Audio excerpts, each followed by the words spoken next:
Hola, ¿qué tal están? Hola, profe, muy bien, ¿y vos? Muy bien también, qué suerte.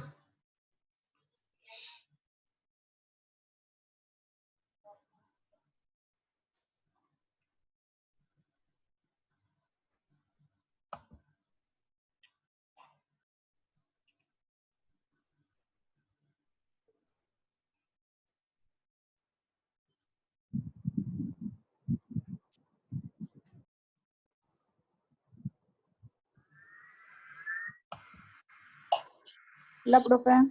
Hola, ¿qué tal? ¿Cómo estás? Bien, gracias. ¿Y vos? Bien también.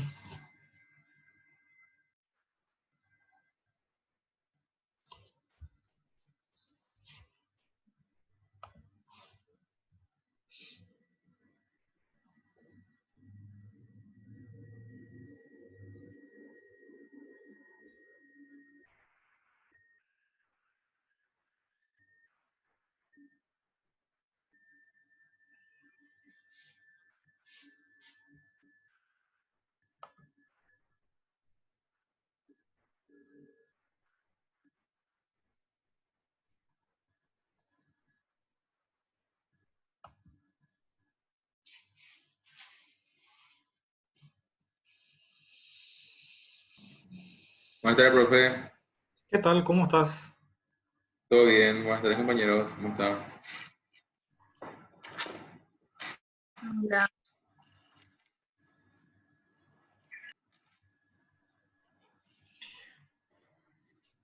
Hoy vamos a desarrollar cerebelo. Vamos a comenzar por su ubicación. El cerebelo está debajo del cerebro, debajo de la parte occipital del cerebro y está detrás del tronco cerebral. Esto sería el tronco cerebral. En el medio va a quedar el cuarto ventrículo. Habíamos visto esa cavidad por donde circula el líquido cefalorraquídeo. Y detrás queda el cerebelo. En anatomía se considera este cuarto ventrículo como una especie de casita, ¿verdad? Donde el piso se encuentra en la parte de atrás del tronco cerebral y se le llama piso del cuarto ventrículo. ¿Verdad? La parte de atrás de la protuberancia y el bulbo forman un rombo que habíamos visto en tronco cerebral, ¿verdad? Un rombo. Ese rombo se considera el piso del cuarto ventrículo, está en esta zona. Y el cerebelo le forma el techo. Entonces esto va a ser el techo del cuarto ventrículo.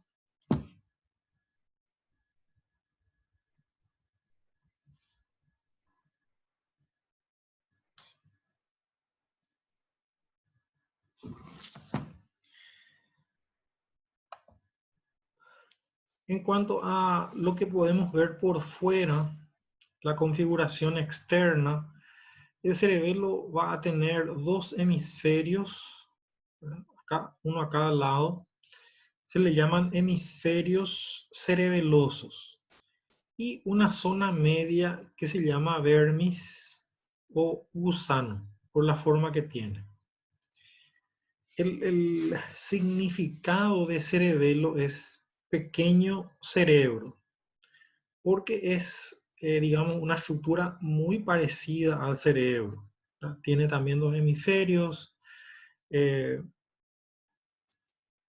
Dentro, en la configuración interna, vamos a encontrar también cosas muy parecidas a lo que encontramos en el cerebro. Esto sería el corte, ¿verdad? Un corte donde vemos la configuración externa.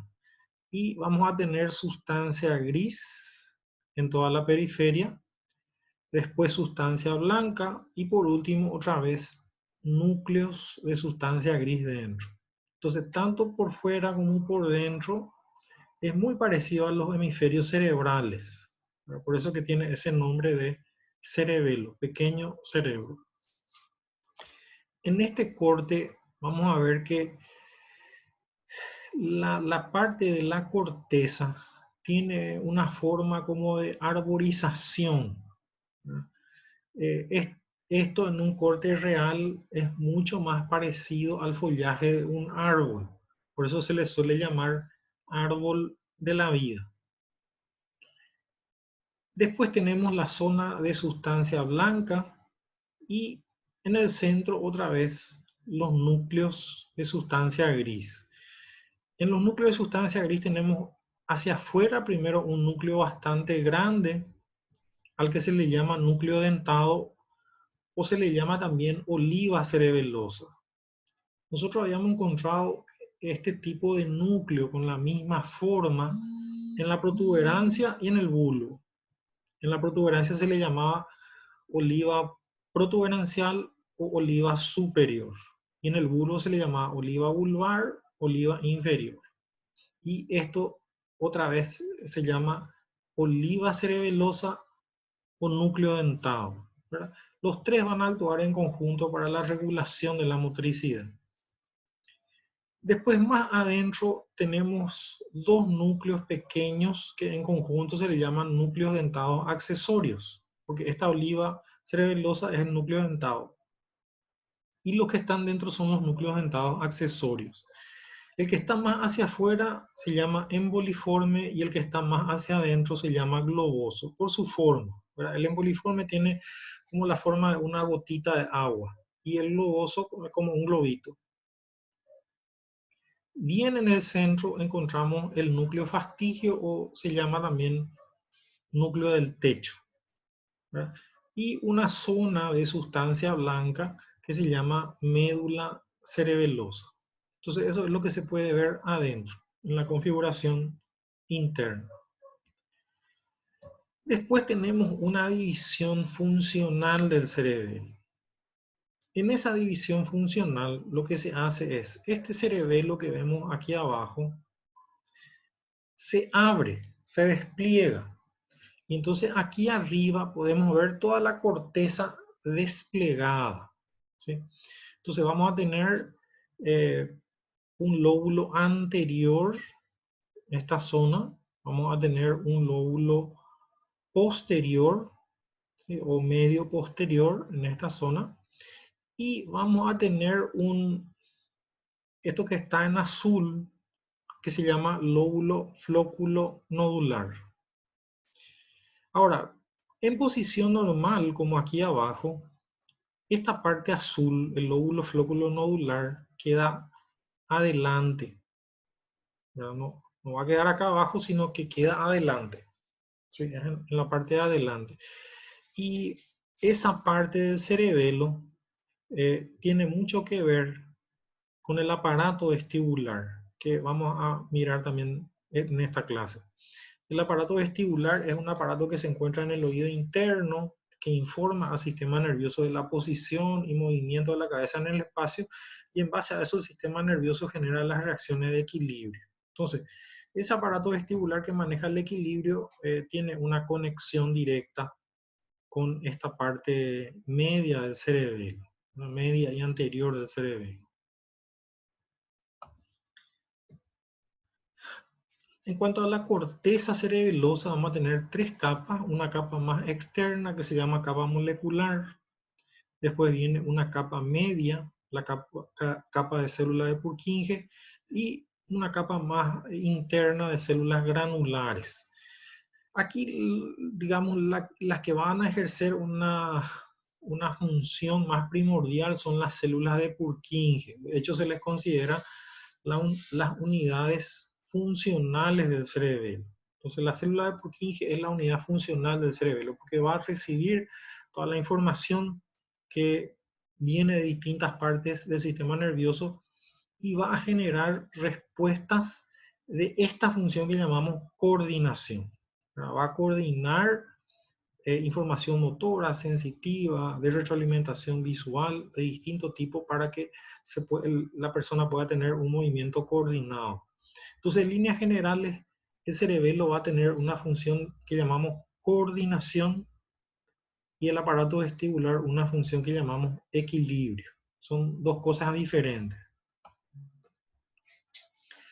Aquí muestra un poquito más en detalle las células de Purkinje que van a captar la información que viene de otras partes del sistema nervioso, ¿verdad? Por la corteza cerebelosa, y viene por estas fibras paralelas, que son bien superficiales. Capta esa información, va a procesar la información y va a dar una respuesta que va a ser ya una respuesta para un movimiento coordinado. Vamos a ver un poquito las conexiones que tiene el cerebelo con otras partes del sistema nervioso. Aquí vamos a ver que hay tres tipos de conexiones principales. Una que viene desde arriba, una desde el medio y otra desde abajo. Se le llaman pedúnculos. La que viene desde arriba es el pedúnculo superior, la del medio, pedúnculo medio, y la inferior, pedúnculo inferior. Son pedúnculos cerebelosos, ¿verdad? La superior trae información desde el cerebro y el mesencéfalo, la media desde la protuberancia y la inferior desde la médula y el bulbo raquídeo. El cerebelo va a coordinar toda esta información para que la respuesta motriz sea coordinada, sea más precisa. ¿Cómo se va a producir esto? Cuando nosotros realizamos cualquier movimiento, la orden sale siempre de la corteza motora. Yo quiero mover la mano para escribir, la orden sale de la circunvolución frontal ascendente, donde estaba ese homúnculo de Penfield motor, ¿verdad? Ese hombrecillo dibujado cabeza abajo que veíamos. Entonces la orden sale, va al asta anterior y de ahí se conecta con los músculos. Pero una copia de esta orden vamos a ver que va a ir al cerebelo. Por otra parte, la información sensitiva sube a la médula, va a la corteza sensitiva, al área parietal ascendente. Entonces somos conscientes de si hicimos bien o no el movimiento. Pero también una copia de esta orden una copia de esta información va al cerebelo.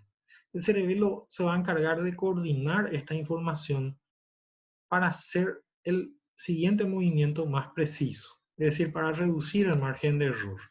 Entonces, vamos a hacer un esquema de esto, de cómo funciona. Voy a compartirles un poquito una pizarra.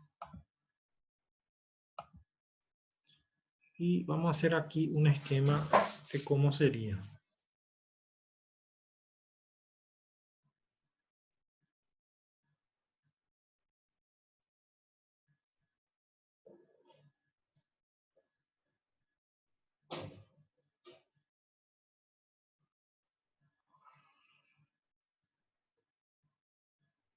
Tenemos un hemisferio, ¿sí?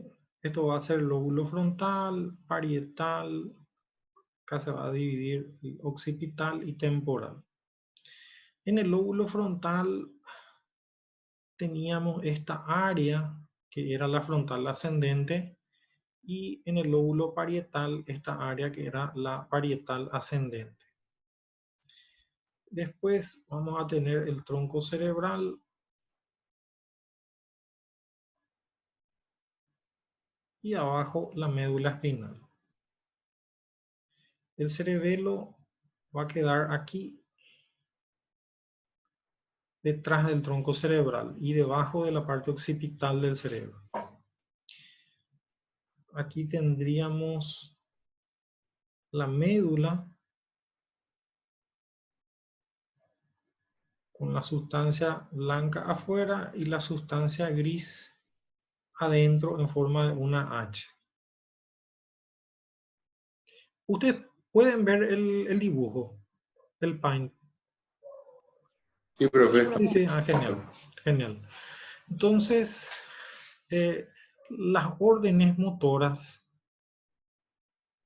van a comenzar en el homúnculo de Penfield motor, ¿verdad? Que está en la circunvolución frontal ascendente. Acá vamos a tener ese hombrecillo deformado y a partir de ahí se van a dar las órdenes motoras que van a bajar, se cruzan en la parte baja del bulbo van a conectar con el asta anterior de la médula espinal. En el asta anterior estaba la otra neurona motora que inerva a los músculos de ese lado del cuerpo.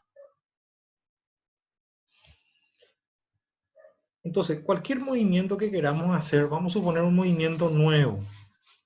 Nosotros nunca jugamos tenis o nunca jugamos básquetbol, nos vamos a la cancha, se va a dar la orden para hacer el movimiento. Entonces la orden va a venir a través de esta vía. Por supuesto, va a salir de los dos lados en ese caso porque vamos a usar los dos lados del cuerpo. Aparte que se da la orden directamente a los músculos, una copia de esta orden va al cerebelo. ¿Sí? Una copia de lo que nosotros queremos hacer, una copia de la orden motora. Por otra parte, cuando nosotros nos movemos, la información sensitiva de cómo nos movimos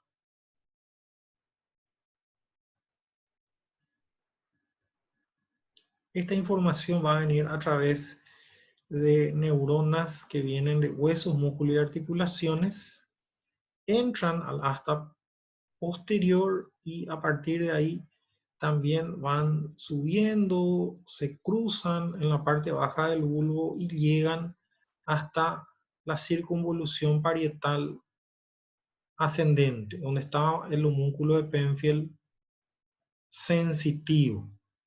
Entonces, cuando yo realizo el movimiento, va la información al otro lado de la corteza, la parietal ascendente, que me dice si yo extendí mi brazo, mi pierna, me informa de manera consciente de cómo me moví.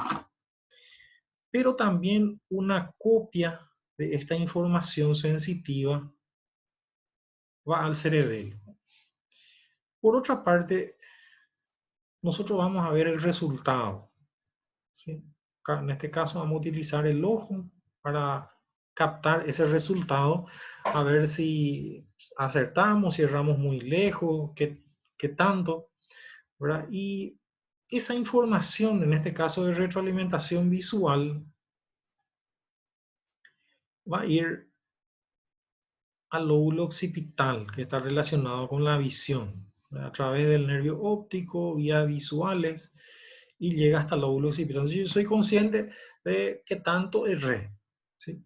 Pero también una copia de esta orden va a ir al cerebelo. Entonces, ¿qué es lo que va a hacer el cerebelo? El cerebelo va a tener la función de coordinar toda esta información. La información motriz, la información sensitiva, la información de retroalimentación, con el objetivo de disminuir el margen de error. Eso quiere decir, si yo me quedo a jugar toda la tarde, probablemente pueda meter alguna vez. Si sigo jugando toda la semana o me voy todas las tardes a jugar, voy a meter varias veces. Si sigo jugando durante un año, ¿verdad? Voy a meter bastante más. Entonces el cerebelo lo que va a hacer es nos va a ayudar a aprender las actividades. Va a coordinar lo que yo quiero hacer, la retroalimentación sensitiva y el resultado. Y va a ir disminuyendo el margen de error. Entonces, progresivamente, mi actividad va a ser más, va a ir mejorando, va a ser más precisa. Entonces, haciendo un resumen de estas funciones que hace el cerebelo, ¿no? Vamos a poner que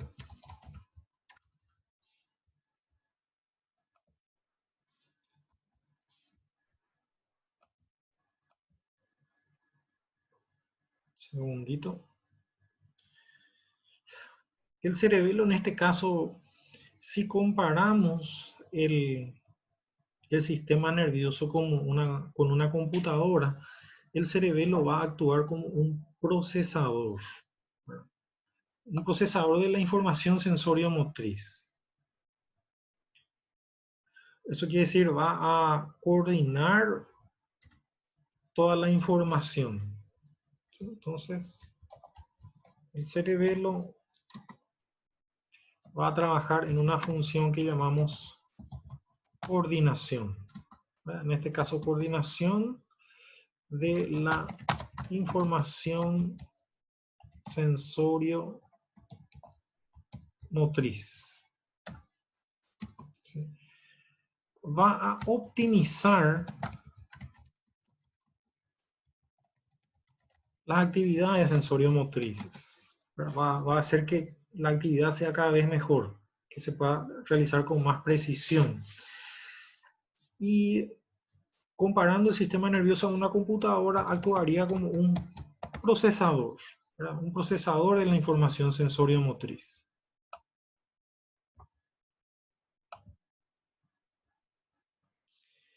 Ahora, una vez que yo realizo esta actividad por mucho tiempo, primero se optimiza la actividad, se va haciendo cada vez mejor. Y a partir de determinada cantidad de repeticiones se empieza a automatizar. Eso quiere decir que la actividad que se realizaba de manera consciente, porque fíjense acá actúa mucho la corteza motora, y esto es una actividad consciente que realizamos de manera voluntaria, cada paso del proceso. Ahora, cuando esto ya se repite miles y miles de veces, ya no se maneja directamente desde la corteza, sino que empiezan a tener más actividad los núcleos de la base. Y mucha de esta actividad, después de 10 años, por ejemplo, de estar jugando, yo voy a la cancha y voy a meter, tiro 10 veces, voy a meter 9 o 10 y voy a estar pensando en otra cosa inclusive, porque la actividad ya está completamente automatizada. Entonces, a partir de cierta cantidad de repeticiones, van a empezar a actuar los núcleos de la base del cerebro y van a actuar como una memoria motriz. Dijimos, comparando el sistema nervioso a una computadora, el cerebelo sería el procesador y los núcleos de la base serían la memoria motriz. O sea, el lugar donde se guarda la información ya repetida muchísimas veces y bien aprendida. Entonces, los núcleos de la base van a tener una función de automatización. Automatización de los movimientos. La mayor parte de la actividad que nosotros realizamos de manera diaria son actividades automatizadas, como bañarnos, vestirnos, cepillarnos, afeitarnos. Normalmente no estamos pensando en cada una de los movimientos que hacemos, sino nos estamos bañando, afeitando o vistiéndonos y pensando en otra cosa, porque la actividad ya se optimizó y ya está totalmente automatizada. Por supuesto, después de haberse repetido eso día tras día, miles y miles y miles de veces. Entonces, los núcleos de la base son una memoria motriz y el lugar donde se automatizan los movimientos. Esto nos vamos a dar cuenta, ¿verdad? Cuando el paciente lesiona uno de los núcleos de la base. Por ejemplo, lesiona el núcleo negro en la enfermedad de Parkinson, se va a alterar la postura, porque la postura es una actividad ya automatizada. Se va a alterar la marcha, el paciente va a caminar rápido, después se va a quedar sin querer quedarse, porque su marcha que estaba guardada en esos núcleos, ahora se afectó por la lesión del núcleo. Es como que al lesionarse esos núcleos se pierde la información que estaba guardada en ellos, ¿verdad? La información aprendida y automatizada. Otro aparato que va a entrar a tener actividad en este conjunto es el aparato vestibular. El aparato vestibular es un aparato que está en el oído interno, que son como dos sacos que tienen líquido viscoso dentro, endolinfa, se le llaman utrículo y sáculo, y tienen 3 conductos semicirculares, también llenos de endolinfa, que van a captar la posición y movimiento de la cabeza en el espacio. Y van a enviar esta información al sistema nervioso a través del nervio vestibular. Esta información va a ir hasta el tronco cerebral, hasta unos núcleos que se llaman núcleos vestibulares. Entonces,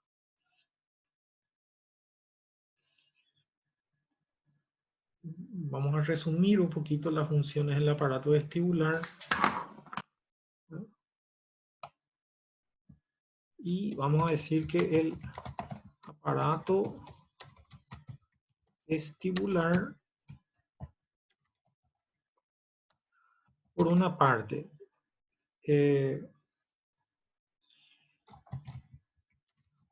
capta la posición y movimientos de la cabeza en el espacio, ¿verdad?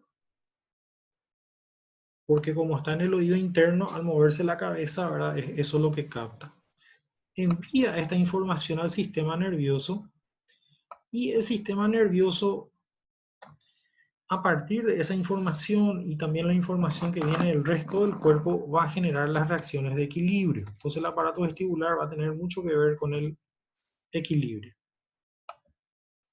Entonces el aparato vestibular se relaciona con el equilibrio y el cerebelo con la coordinación. Si se lesiona el aparato vestibular de un lado, por ejemplo el lado derecho, el paciente se cae del lado derecho, ¿verdad? Es lo que llamamos un síndrome vestibular. Cualquier tipo de lesión, inflamación, o a veces sale un cristal de calcio que está dentro del utrículo y del sáculo y entra en uno de los conductos. Bueno, cualquier alteración va a producir un síndrome vestibular. Este aparato vestibular va a tener una conexión directa con la parte media del cerebelo. Como dijimos hace rato, hay una conexión entre el aparato vestibular y la parte media y anterior del cerebelo. Entonces, esto actúa como un conjunto. Por supuesto, yo al moverme también tengo que mantener mi equilibrio, pero cada uno se encarga más de una función. El aparato vestibular de que yo no me caiga del equilibrio y el cerebelo de la coordinación. ¿Cuándo se afecta la coordinación? Eso se ve mucho cuando hay una lesión en el cerebelo por cualquier motivo, que puede ser degenerativo, accidente cerebrovascular, traumatismo, infección. El paciente se comporta como un borracho, ¿verdad? Camina como un borracho, se le llama marcha del ebrio, ¿verdad? Un paso más largo, otro más corto, zigzaguea. ¿Habrán visto cómo camina un borracho? ¿Sí? Profe. Bueno, así mismo se comporta el paciente con lesión del cerebelo. Entonces, si se mueve, por ejemplo, quiere agarrar un vaso, si tenemos buena coordinación, los extensores realizan el movimiento, en cierto punto frenan los flexores y el paciente puede tomar el vaso y tomar agua o lo que fuere. Entonces, hay muy buena coordinación entre los extensores y flexores. Eso también se da entre los pronadores y supinadores, entre todos los músculos, ¿verdad? Principalmente entre músculos antagonistas que tienen que estar bien coordinados. Esto pierde el paciente. Entonces una persona con lesión del cerebelo que está muy borracha quiere agarrar algo y su mano pasa el vaso, ¿verdad? Es lo que se llama dismetría. No puede medir el movimiento. Entonces quiere volver, vuelve a pasar y finalmente termina echando el vaso. ¿Qué es lo que pasa con una persona también que está, ¿verdad?, con mucho alcohol? O con lesión del cerebelo o con mucho alcohol. Se presenta de la misma manera. Eso es lo que llamamos pérdida de coordinación. Entonces la coordinación es esta capacidad de realizar movimientos conjuntos de grupo muscular antagonista para realizar una acción. Si se lesiona el cerebelo, el paciente no puede hacer esto y se comporta como un borracho. Tiene pérdida de coordinación. Si se lesiona el aparato vestibular, el paciente se cae. Tiene pérdida de equilibrio. El equilibrio es la capacidad de mantener nuestro peso dentro de la base de sustentación que está entre los dos pies. Si el peso sale fuera, entonces uno tiende a caerse. Hay reacciones de equilibrio que en una persona normal actúan rápido y permiten que el paciente vuelva a equilibrarse. Pero eso no funciona bien en este paciente con lesión vestibular.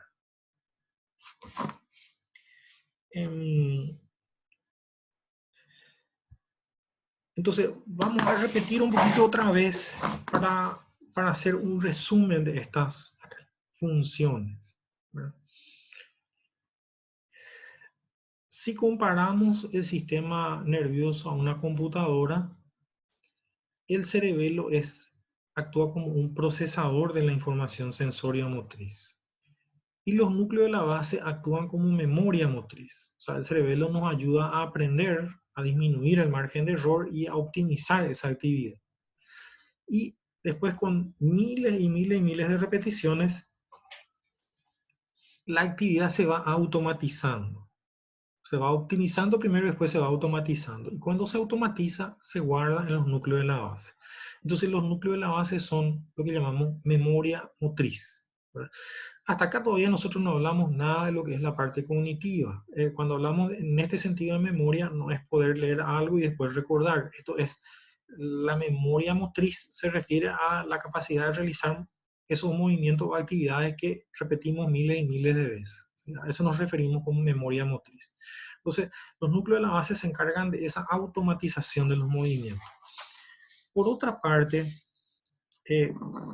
comparando un poquito la función del cerebelo con la función del aparato vestibular, la función del cerebelo es de coordinación y la del aparato vestibular es de equilibrio. Trabajan en conjunto. Entonces, si hay una lesión del cerebelo, lo principal que se pierde es la coordinación y secundariamente se pierde el equilibrio, porque hay un trabajo en conjunto, ¿verdad? Eso vamos a ver, por ejemplo, en un paciente con lesión del cerebelo o en una persona que está muy ebrio, ¿verdad? A veces vamos a ver que si su casa queda a 10 cuadras, la persona puede ir caminando hasta su casa y puede caerse o no. Hay personas que llegan sin caerse y hay personas que se caen, ¿verdad? Entonces, lo más importante acá no va a ser que esa persona se caiga o no, porque a veces no se cae. Lo más importante va a ser cómo camina y cómo se mueve. Entonces, lo que más vamos a ver en un paciente con lesión del cerebelo y también una persona que está borracha es falta de coordinación. Y secundariamente puede haber una falta de equilibrio. ¿Sí? Puede caerse o no, pero lo más llamativo va a ser cómo camina y cómo se mueve. En la lesión del aparato vestibular, en el síndrome vestibular, es al revés. Ese paciente con lesión en el aparato vestibular del lado derecho se cae del lado derecho. Y secundariamente puede tener o no problemas de coordinación. ¿Sí? Entonces es un conjunto, pero cuando se lesiona una estructura se afecta más la función propia de esa estructura y secundariamente, ¿verdad?, la del resto del sistema. Entonces vamos a volver un poquito a nuestro PowerPoint.